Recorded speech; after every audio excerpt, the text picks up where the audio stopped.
नमस्कार, मैं श्यामगिरी। आप देख रहे हैं टीवी टीएफडी इंडिया। टीवी टीएफडी इंडिया में आप सभी दर्शकों का स्वागत है। बंगाल में ममता को जिता ले गए अभिषेक मनु सिंघवी। बहुत बड़ी राहत ममता बनर्जी को मिला है हाईकोर्ट से। बागी गुट के ऊपर गाल पर जोर का तमाचा लगा और अब जो ममता बनर्जी के पार्टी तृणमूल के बैंक अकाउंट फ्रीज किए गए थे, वह बैंक अकाउंट फ्रीज हटा और ममता बनर्जी को अकाउंट सौंप दिया गया। अब दर्शकों को ज्ञात होना चाहिए 440 करोड़ पार्टी फंड के पैसे को फ्रीज कर दिया गया था बागी गुट के लिए। बागी गुट भी इस वक्त संकटों से घिरा हुआ है। जो ओरिजिनल टीएमसी की मांग कर रहा था, वह न घर का न घाट का कहीं का नहीं रहा। जो सांसद हैं, सांसदों के ऊपर भी आने वाले वक्त में यही कुछ होना है। यानी कि ममता की टीएमसी पार्टी को अभिषेक मनु सिंघवी बचा ले गए और जनरल सॉलिसिटर तुषार मेहता और सरकार की असलियत देश के सामने आ गई कि जनरल सॉलिसिटर सरकार के पक्ष रखते हैं, सरकार की तरफ से बागी गुट की तरफ से पहुंच गए। बड़ी दुर्भाग्य है। हर केस में जाकर के खड़े हो जाते हैं, लेकिन जज ने हाईकोर्ट के अच्छा सबक उन्हें भी सिखा दिया। ममता बनर्जी को जीत मिली। ममता बनर्जी अब आक्रामक हो गई हैं। अब यह प्रतीक हो गया है कि ममता बनर्जी से टीएमसी पार्टी का सिंबल कोई छीन नहीं सकता। और जो बागी गुट चुनाव आयोग पहुंचे हैं, वहां पर भी मुंह की खानी पड़ेगी उन्हें। अब ममता बनर्जी बंगाल के अंदर जिस दिशा में निकल पड़ी हैं, ममता बनर्जी अब भारतीय जनता पार्टी के लिए बड़ी भारी पड़ने वाली हैं। लेकिन ममता बनर्जी इंडिया गठबंधन की हिस्सा है और कांग्रेस का साथ ममता बनर्जी को मिल रहा है। वह ममता बनर्जी अब अपने असली तेवर में आना शुरू कर रही हैं, सड़कों पर उतर भी रही हैं। अगर प्रशासन परमिशन नहीं दे रहा है तो हाई कोर्ट परमिशन दे रहा है, और हाई कोर्ट के परमिशन के बाद अगर उसमें उपद्रवी सभा में रैली में भूक रहे हैं तो वह सरकार की जिम्मेदारी है, और भूक रहे हैं तो उनके ऊपर एक्शन कोर्ट लेगा। अब हाई कोर्ट के आदेश के बाद जब सड़कों पर ममता बनर्जी उतरी और उसमें उपद्रवी भारतीय जनता पार्टी के शामिल हुए, उसमें हंगामा किए, मारपीट किए, तो अब उसका एक्शन कोर्ट लेगा। सरकार फंस गई। शुभेंदु अधिकारी सरकार के खिलाफ महिलाएं उठ खड़ी हुई हैं धरना प्रदर्शन में कि उनके साथ छल और धोखा हुआ। शुक्र है भगवान का, जल्दी सीख आ गई, वरना 12 साल से तो देश की जनता भुगत रही है, महिलाएं भुगत रही हैं भाजपा के वादा खिलाफी से, तो उन्हें 2 महीने में आ गया। अन्नपूर्णा स्कीम पर वह परेशान थी और शुभेंदु अधिकारी को घेर लिया। अब जब भाजपा के ही लोग उस सरकार के खिलाफ सड़क पर उतरेंगे जो भाजपा की ही है,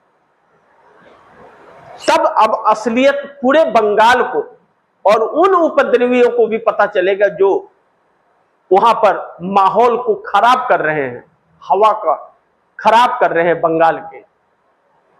और जो भारतीय जनता पार्टी के वोटर्स हैं या ममता के जो थे, जो भाजपा के साथ गए, उन्हें भी पता चलेगा कि ममता जो स्कीम दे रही थी, क्या शुभेंदु कभी दे भी सकते हैं? कभी दे भी सकते हैं? देने की बात छोड़िए, कभी दे भी सकते हैं क्या? तो यह सीख भी जरूरी थी। अब चूंकि ममता बनर्जी सत्ता में नहीं है और उनकी पार्टी को खत्म करने की कोशिश की जा रही है, तो अब संग्राम सड़कों पर तेज होगा और शुभेंदु अधिकारी के लिए संकट भरा होगा।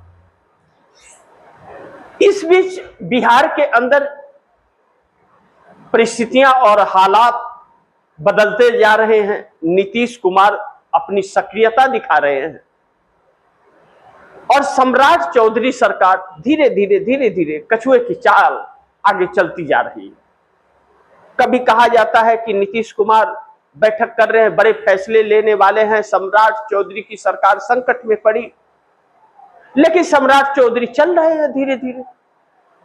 रात हो रहा है, फिर सुबह हो रहा है, लेकिन नीतीश कुमार की फैसले की घड़ी नहीं आ रही है।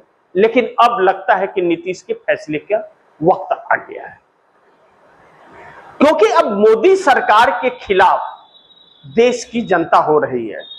लेकिन इसी बीच लग रहा है कि 4 बड़े नेता नीतीश कुमार के पार्टी छोड़ने वाले हैं। इस तरह की कई खबरें चली, लेकिन इसमें अभी सच्चाई नजर नहीं आती, क्योंकि जिस नेता को छोड़ने की बात की जा रही है उसी नेता पर नीतीश कुमार सबसे ज्यादा भरोसा कर रहे हैं। जी, आपने सही समझा, मैं ललन सिंह और संजय झा की बात कर रहा हूं। ललन सिंह संजय झा को लेकर के मैंने भी कई खबरें बनाई, पिछले दिनों भी मैंने खबरें कही, लेकिन उस वक्त सिचुएशन हुआ था। लेकिन अब ऐसा नहीं है। इस वक्त पार्टी को लेकर ललन सिंह और संजय झा ही चल रहे हैं और इन्हें सुरक्षित रखेंगे नीतीश कुमार। अगर इनका ट्रैक बदलेगा तो इन्हें समझा करके भी रखेंगे, क्योंकि नीतीश कुमार का यह आखिरी 5 साल का कार्यकाल होगा राजनीति के अंदर। इसके बाद उनकी राजनीति को पूर्ण विराम लगने वाला है, मार्गदर्शक मंडल में चले जाएंगे। 30 तक भी वह सक्रिय रह पाएंगे या नहीं, उम्र भी उनकी बढ़ी और तबीयत भी खराब रहते हैं। तो ललन सिंह और संजय झा पार्टी के धार हैं और निशांत कुमार को आगे अब इन्हीं की छत्र छाया में जाना है।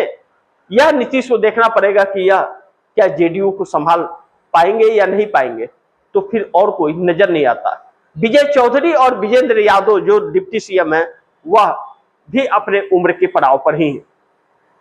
इस तरह से नीतीश कुमार सक्रियता है और जेडीयू की तरफ से जो मांग अब उठ खड़ी हुई है भारतीय जनता पार्टी से डिप्टी पीएम का, भारतीय जनता पार्टी तो वह देने वाली नहीं है और नीतीश कुमार इस पर समझौता करते नजर नहीं आ रहे। यानी कि टकराव इतना है कि 85 विधायक और 12 सांसद नीतीश कुमार के कब तक हैं मोदी के साथ, कुछ कहा नहीं जा सकता। और जैसा भाजपा के खिलाफ माहौल हो रहा है, उससे यह भी प्रतीक हो रहा है कि नीतीश कुमार कभी भी ठेंगा दिखा सकते हैं भाजपा को। लेकिन इसी बीच चंद्रबाबू नायडू भी अब बहुत गंभीर हो गए हैं और चंद्रबाबू नायडू कई तीर छोड़ रहे हैं। चंद्रबाबू नायडू के लिए मोदी बहुत घातक है, यह बात तो उनके समझ में आ गई है, लेकिन साथ हैं और साथ छोड़े या न छोड़े इस असमंजस की कहानी में है। लेकिन जैसे ही सर्वे आता है 85% जनता 86% मोदी के खिलाफ हो रही है और राम मंदिर प्रकरण में जिस तरह से हमारे देश के प्रधानमंत्री फंसे हुए हैं और चंपत लगा करके गए हैं, उससे भारतीय जनता पार्टी का माहौल खराब हो रहा है। और एक बात चंद्रबाबू नायडू के समझ में आ गया कि नरेंद्र मोदी अब सत्ता संभाल नहीं रहे हैं, उनके हाथ से सब कुछ निकल चुका है और अमित शाह ही सब कार्य देख रहे हैं। प्रधानमंत्री का भी काम अमित शाह ही कर रहे हैं।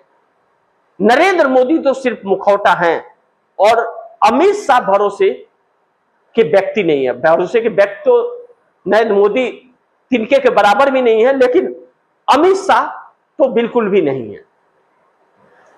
जब अमित शाह नहीं है और अमित शाह के खिलाफ भारतीय जनता पार्टी के अंदर भी बगावत है और आरएसएस किसी भी कीमत पर उनका सपना पूरा नहीं होने देगा, डिप्टी पीएम या पीएम बनने नहीं देगा, तो फिर चंद्रबाबू नायडू अब नई रणनीति पर कार्य करते हुए चंद्रबाबू नायडू 18 सांसदों के साथ समर्थन वापसी पर गहन विचार विमर्श करने लगे हैं। दूसरी बड़ी महत्वपूर्ण है कि अब जिस तरह से व्यवस्थाएं क्लैप्स कर रही हैं, चंद्रबाबू नायडू उस काम को आंध्र प्रदेश में नहीं कर पा रहे हैं जिससे वादा करके जो आए थे, जिसका मुख्य कारण भारतीय जनता पार्टी है, नरेंद्र मोदी, अमित शाह है। मोदी ने अपने वादे निभाए नहीं, वादा खिलाफी कर गए और चंद्रबाबू नायडू को भारतीय जनता पार्टी के साथ अब भविष्य नजर आ नहीं रहा है। जब भविष्य नजर नहीं आ रहा है और भविष्य परिवर्तन हो रहा है, कांग्रेस का वर्चस्व बढ़ रहा है, तो चंद्रबाबू नायडू को केंद्र से ज्यादा राज्य का चिंता है कि राज्य में उनकी सरकारें आएंगी या नहीं आएंगी। अगर राज्य में सरकार आई तो सांसद भी जीत के आ जाएंगे, तो फिर वह कांग्रेस की तरफ लुढ़कते हुए नजर आ रहे हैं। इस बीच भारतीय जनता पार्टी बहुत बुरी तरह से फंसी है। पार्लियामेंट सेशन का वक्त आ गया है और पार्लियामेंट सेशन के वक्त आ गया है। 20 जुलाई से पार्लियामेंट सेशन शुरू होना है। 3 बिल की कोशिश कर रही है लाने की और तीनों संविधान संशोधन से जुड़े हुए हैं और उसके लिए 2/3 बहुमत चाहिए। 20 सांसद टीएमसी के जो तोड़े थे वह हाथ से फिसलते नजर आ रहे हैं। अब उनके पास में रास्ता यही होगा, या तो वह कांग्रेस में जाके मिल जाए या किसी और दल में जाके मिल जाए, लेकिन उन्हें मिलना पड़ेगा, अन्यथा उन्हें परमिशन नहीं मिलेगा, क्योंकि वह संविधान और नियमों के खिलाफ एनसीपीआई में शामिल हुए हैं। तो इससे ममता बनर्जी को भी और राहत मिल गई। कांग्रेस में अगर गए तब तो कोई दिक्कत ही नहीं है, ममता बनर्जी को भी दिक्कत नहीं होगा। अब इन हालातों में नरेंद्र मोदी के लिए संकट यह बन जाता है कि जो 292 सांसद थे एनडीए गठबंधन के, इन 20 के वजह से वह भी संकट में आ गए, क्योंकि उसमें से 30 सांसद नीतीश, नायडू, पवन कल्याण के, वह सोच विचार में लगे हैं कि हम समर्थन दे या नहीं दे। अब इनको अब सोचना पड़ेगा, क्योंकि मोदी ने ऐसा ही कार्य कर दिया है, जनता देश की पूरी खिलाफ हो गई है। तो इस बीच अगर वह 20 भी निकल गए, 20 निकल गए और यह 30 भी निकल गए, तब तो मोदी की सरकार ही गिर जाएगी। बहुत बड़े संकट में फंस गए मोदी। तो फिर यानी कि दुविधा में दोनों गए और रहमन मिले ना राम, इसे समझिए। 292 है, 20 टीएमसी के और 6 उद्धव ठाकरे के तोड़े, 318 हो गए।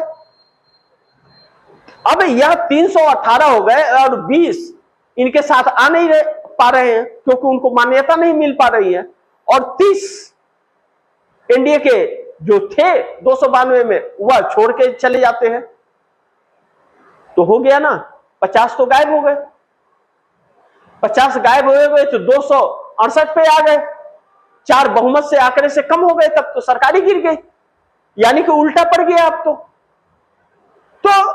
कहते हैं कि कौवा बहुत चालाक होता है तो क्या खाता है, यह देश जानता है। तो नरेंद्र मोदी सरकार और अमित शाह की जोड़ी ने गलत पंगा ले लिया है। ममता बनर्जी हारने के बावजूद ऐसी जीती कि मोदी की सरकार ही धराशायी हो रही है, बहुमत ही खो रही है। बाकी आप दर्शक क्या सोचते हैं? आप दर्शकों की क्या राय है, क्या सुझाव है, कमेंट बॉक्स में जरूर दीजिएगा। इस खबर को ज्यादा से ज्यादा शेयर कीजिए, अपने दोस्तों को भी कहिएगा आगे शेयर करें। और आपने टीवीटीएफडी इंडिया को सब्सक्राइब नहीं किया तो सब्सक्राइब कर लीजिए, अपने दोस्तों को भी कहिएगा टीवीटीएफडी इंडिया को सब्सक्राइब करें। मिलते हैं अगली खबर के साथ, तब तक के लिए नमस्कार।